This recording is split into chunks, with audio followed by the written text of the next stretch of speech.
तुलसी में पानी डालते समय बोल दें ये 3 शब्द, गरीबी दूर हो जाएगी। हिंदू धर्म में तुलसी को माता कहा जाता है। वो लक्ष्मी जी की सखी और विष्णु भगवान की पत्नी है। तुलसी माता देव उठी 11 के दिन कार्तिक मास की शुद्ध अग्नि 11 के दिन हर साल विष्णु भगवान और तुलसी माता का विवाह किया जाता है। इसे तुलसी विवाह कहते हैं। तुलसी को जल अर्पित करते हुए ये मंत्र किया जाता है। महाप्रसाद जननी सर्व सौभाग्यवर्धिनी आधि व्याधि हरा नित्यम तुलसी त्वम नमस्तुते। तुलसी पूजा के समय करें इस मंत्र का पाठ करें।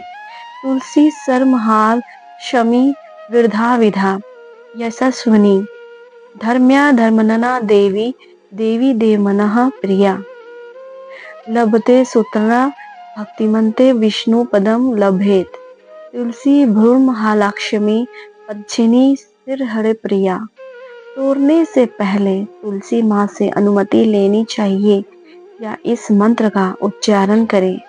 ओम सुभद्राय नमः, ओम सुप्रभाय नमः, मात सुतलसी गोविंद हृदयानंद कारिणी नारायणस्य पूजार्थ चिनोमि त्वाम तुलसी। स्तुति देवी त्वम निर्मता पूर्वमर्चटितासि मुनिर्स्वरे।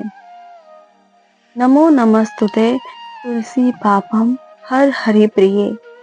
हिंदू धर्म में तुलसी के पौधे को पूजनीय माना गया है। तुलसी के पौधे को माता लक्ष्मी का प्रतीक माना जाता है।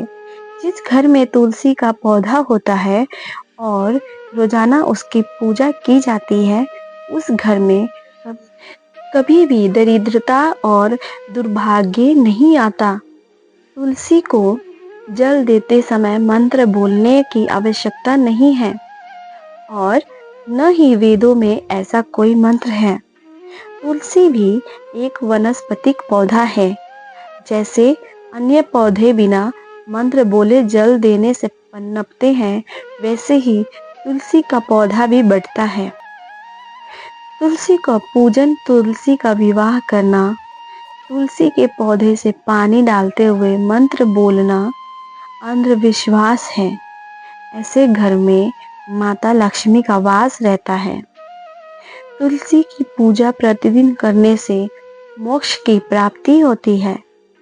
इसके अलावा तुलसी घर की नकारात्मकता को भी दूर कर सकती है। तुलसी जी में जल अर्पित करते समय और जीवन में सफलता पाने के लिए इस सिद्ध मंत्र का 3 बार जाप कीजिए।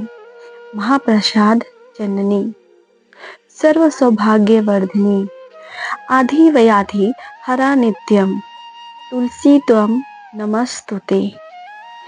लोग तुलसी जी की पूजा क्यों करते हैं?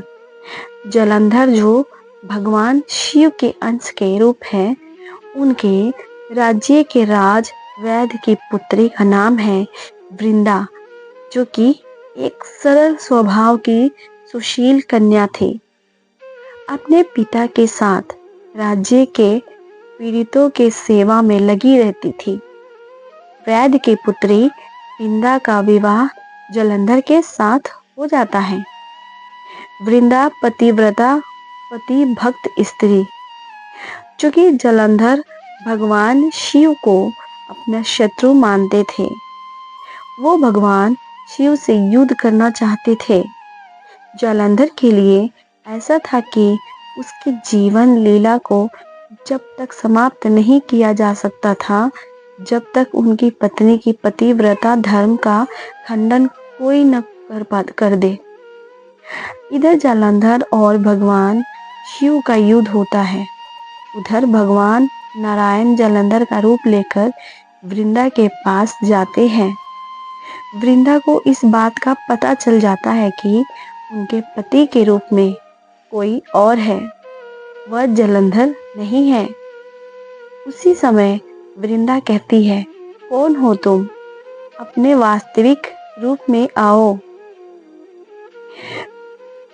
वृंदा आलाप करती है कि तुमने मेरा पतिव्रता धर्म का खंडन किया है और श्राप देती है कि तुम पत्थर हो जाओगे। भगवान नारायण को पता है कि वृंदा के पतिव्रता का खंडन होते ही जालंधर की मृत्यु हो जाएगी, अर्थात वह युद्ध में हार जाएगा और जालंधर की मृत्यु होते ही वृंदा भी अपने प्राण त्याग देगी।